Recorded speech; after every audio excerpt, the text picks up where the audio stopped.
என்ன ஆசீர்வாதத்தை ஆண்டவரிடத்தில் பெற வேண்டுமானாலும் விசுவாசம் இல்லாமல் பெற்றுக்கொள்ள முடியாது. உங்களுக்குள்ள ஒரு நிரந்தரமான ஆறுதலை கொண்டு வருகிறவர் இயேசு. ஆகவேதான் அவர் சொல்லுகிறார், நானே உங்களுக்கு ஆறுதல் செய்கிற தேவன்.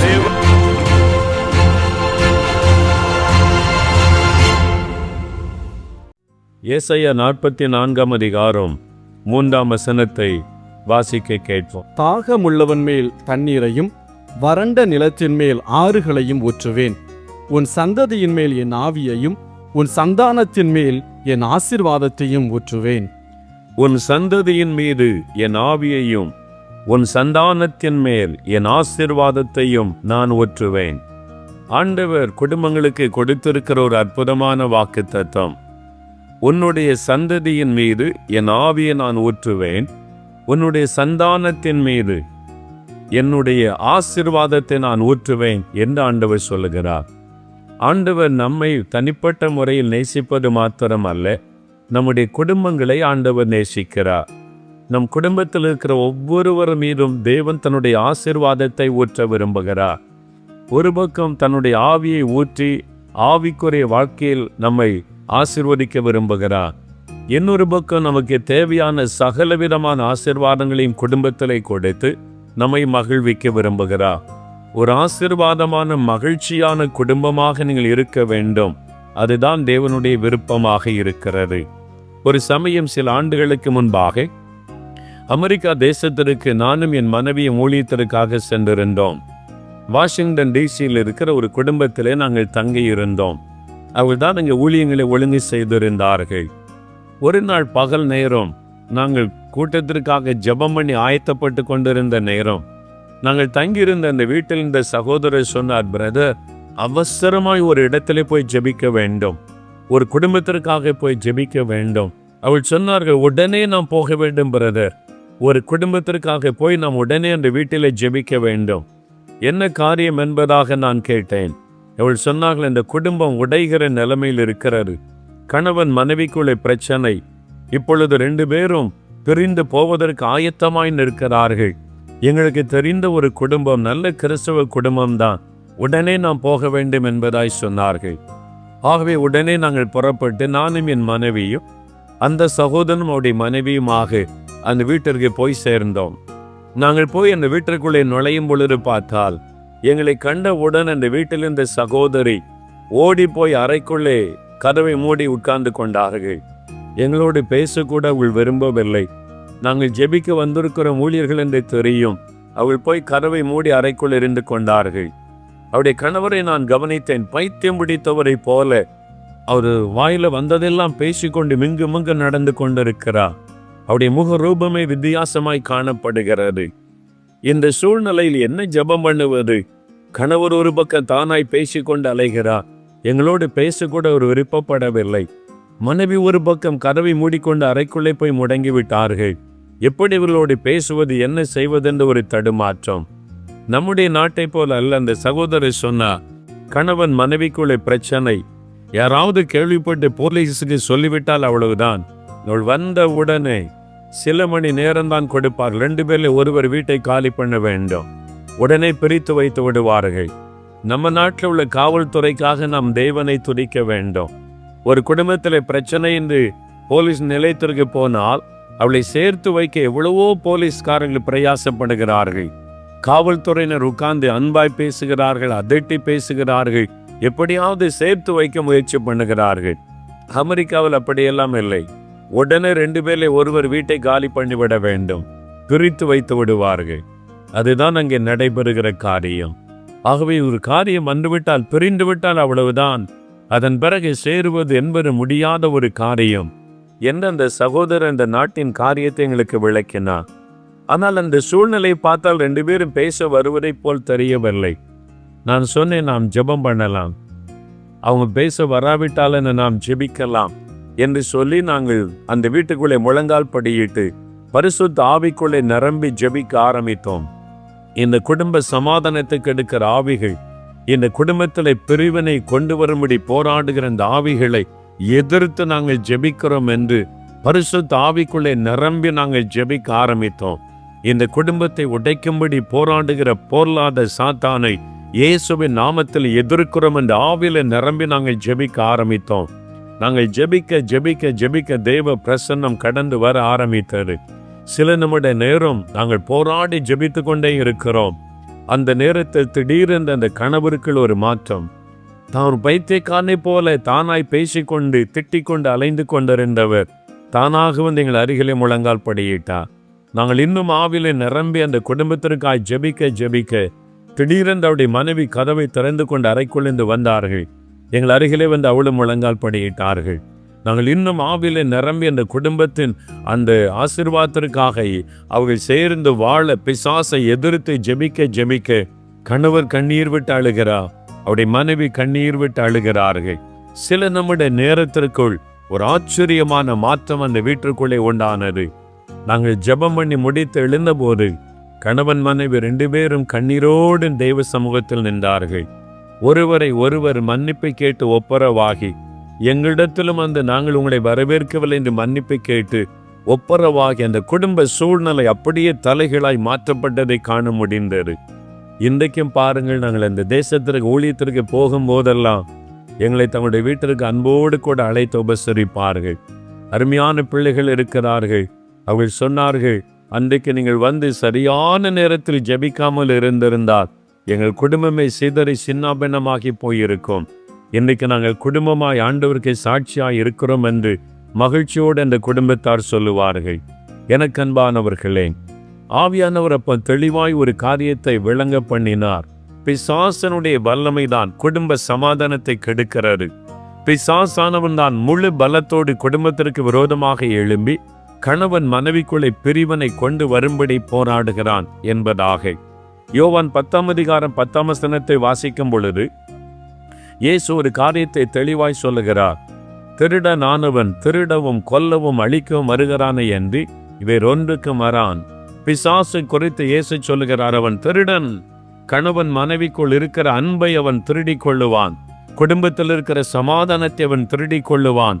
அவன் கொல்லுகிறவன். ஒரு குடும்ப ஐக்கியத்தை அவன் கொண்டு போடுவான். குடும்பத்தை அழித்து அவன் நிர்மூலமாக்கி விடுவான். பிசாசானவன் தான் இந்த பிரிவினைகள் குழப்பங்களுக்கு காரணம். குடும்ப சமாதானத்தை கெட்டுப்போவதற்கு காரணம் இந்த திருடுகிற பிசாசானவன் தான் என்பதாக வேதம் நமக்கு தெளிவுபடுத்துகிறது. இன்னைக்கு உங்க வீட்டுக்குள்ள அப்படிப்பட்ட பிரச்சனைகள் இருக்கலாம். ஒருமனமற்ற தன்மைகள், கணவன் மனைவிக்குள் அன்பற்ற தன்மைகள். எனக்கு அன்பானவர்களே, உங்கள் குடும்பத்திற்கு விரோதமாய் பிசாசானவன் கிரியை செய்து கொண்டிருக்கிறான் என்பதை முதலாவது நீங்கள் அறிந்து கொள்ள வேண்டும். அநேகர் இந்த சத்துருவை குறித்தும் அவருடைய கிரியைகளை குறித்தும் அறிந்து கொள்ளாதபடியினால் ஒருவர் மாற்றி ஒருவர் குறை சொல்லிக் கொண்டு வாழ்நாளை வேதனையோடு கழிக்கிறதை நாம் பார்க்கிறோம். என் மனைவிதான் காரணம் என்று புருஷன் சொல்லுவதும், இல்லை என் புருஷன்தான் காரணம் என்று மனைவி சொல்லுவதும், அல்லது பெரியவர்கள் அவன்தான் காரணம் இவன்தான் காரணம் என்று சொல்லி யாரையோ குற்றம் சொல்லி இன்னைக்கு குடும்ப சமாதானம் எல்லாம் பாதிக்கப்பட்டு நிற்கிறதை பார்க்கிறோம்.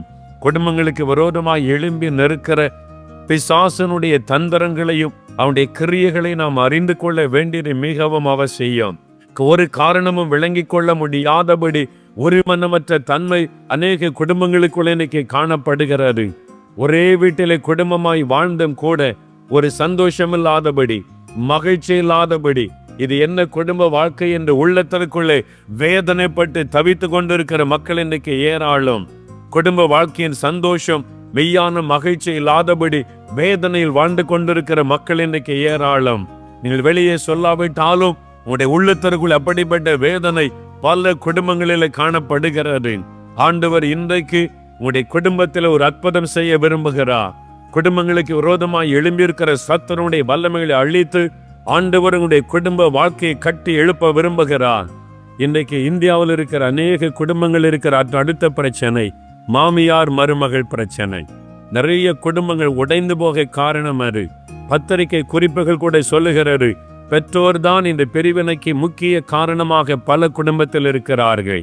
மாமியார் மருமகள் பிரச்சனை நிறைய குடும்பத்தை இன்னைக்கு பாதிக்கிறது, நரகமாக்கி கொண்டிருக்கிறதை பார்க்கிறோம். இதுல 2 பேருக்கும் பொறுப்பு உண்டு. வாழ வந்த மருமகளுக்கும் பொறுப்பு உண்டு, ஏற்றுக்கொண்ட மாமியாருக்கும் பொறுப்பு இருக்கிறது.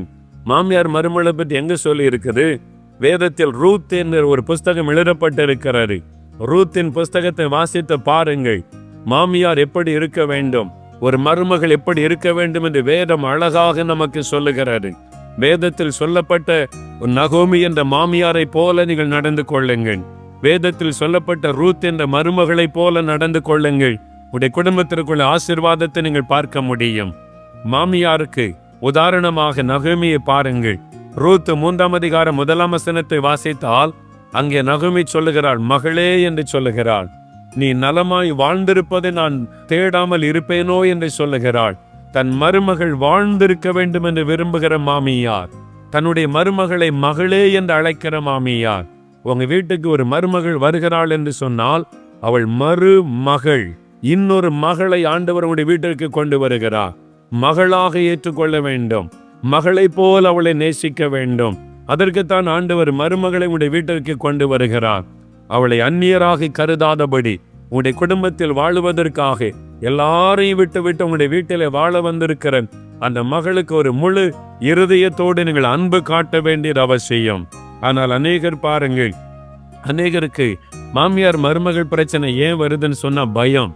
நிறைய மாமியாருக்கு என்ன பயம்? திருமணம் வந்தவுடனே ஒரு பக்கம் கல்யாண விருந்து குறித்த சந்தோஷம், மகிழ்ச்சி. திருமணம் முடிஞ்ச உடனே ஒரு பயம் வருகிறது. இவள் வந்து என் மகனை என்னை விட்டு பிரித்து விடுவாளோ என்கிற பயம். இதை சொல்றதுக்கே பக்கத்து வீட்டில் எதிர் வீட்டிலேருந்து ஆட்கள் வருவாங்க. ஆரம்பத்திலேருந்து நீ சரியா இல்லைன்னா இவ உன் மகனை பிரித்து கொண்டு போயிடுவா.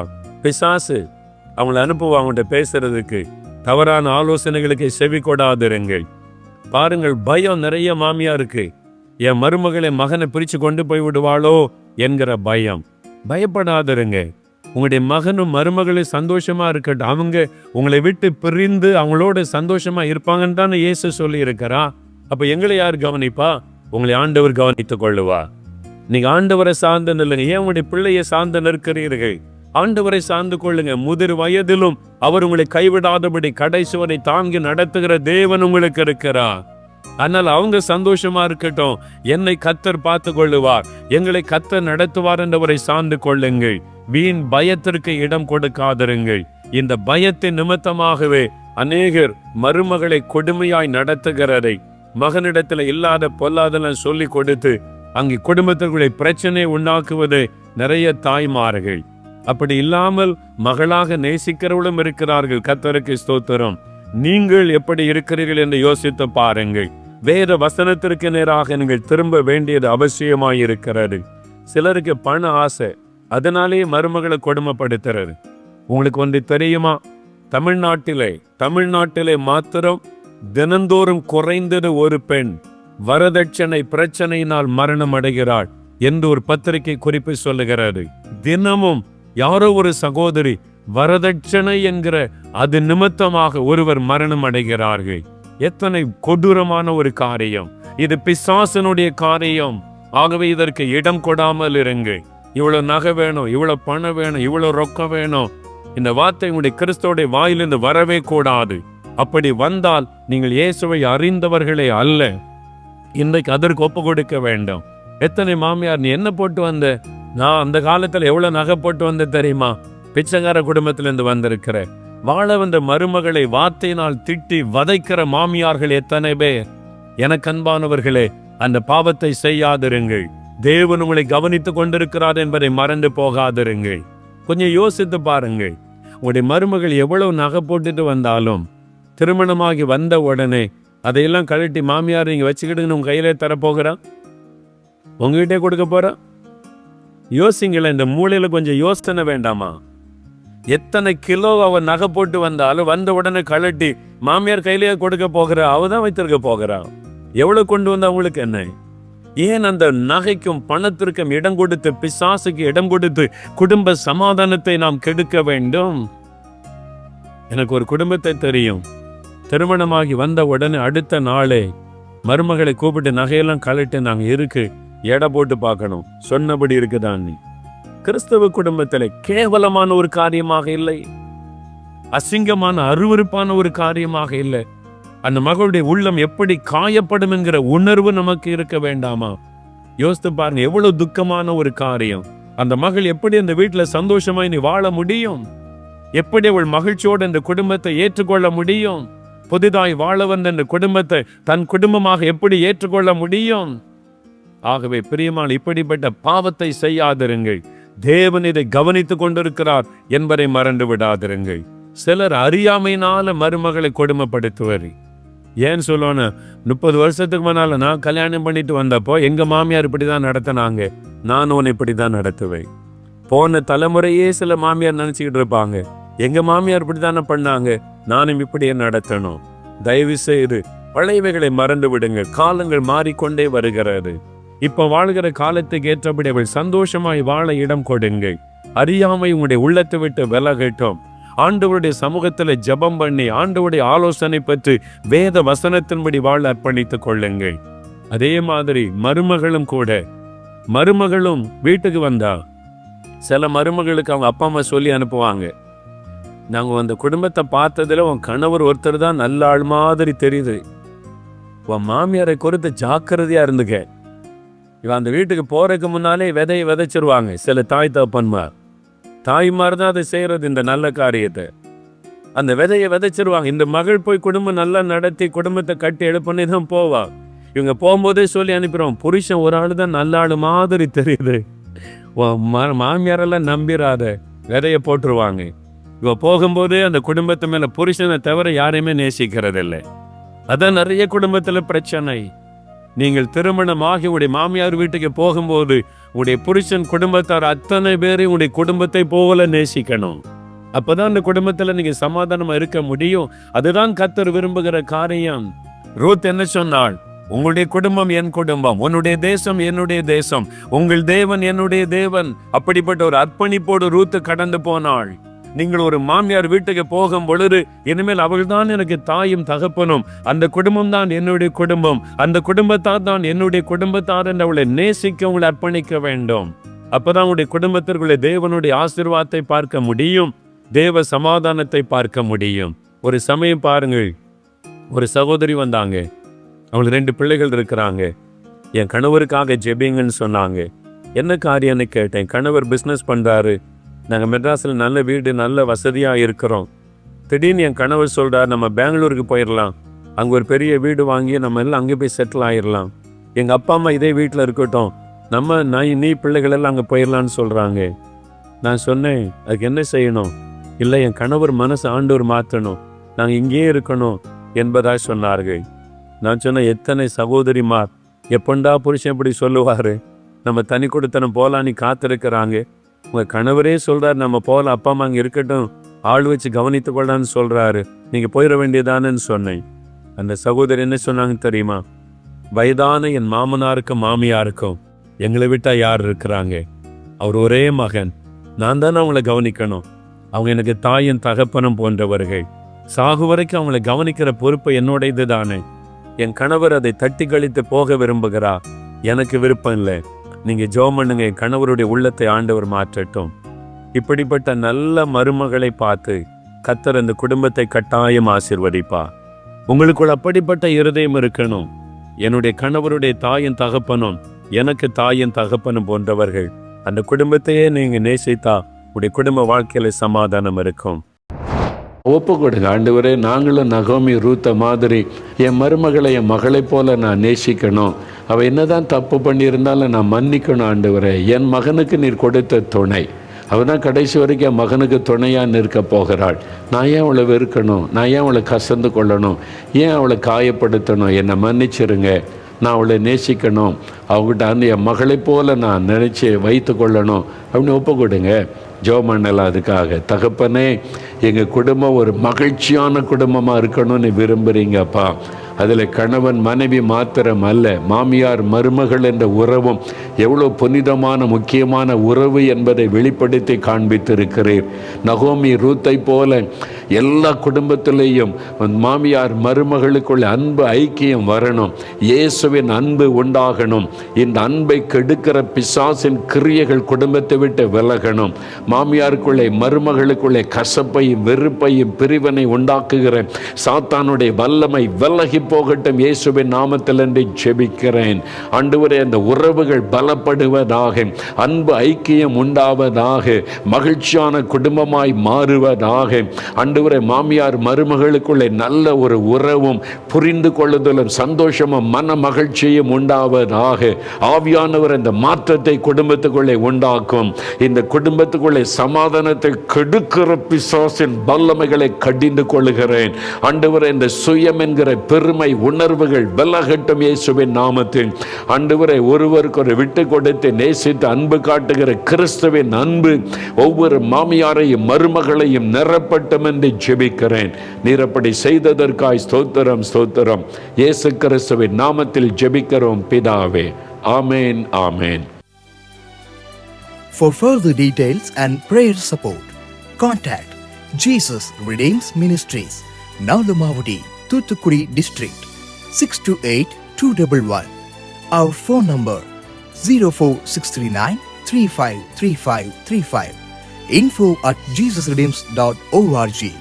Our website www.jesusredeems.com. God bless you.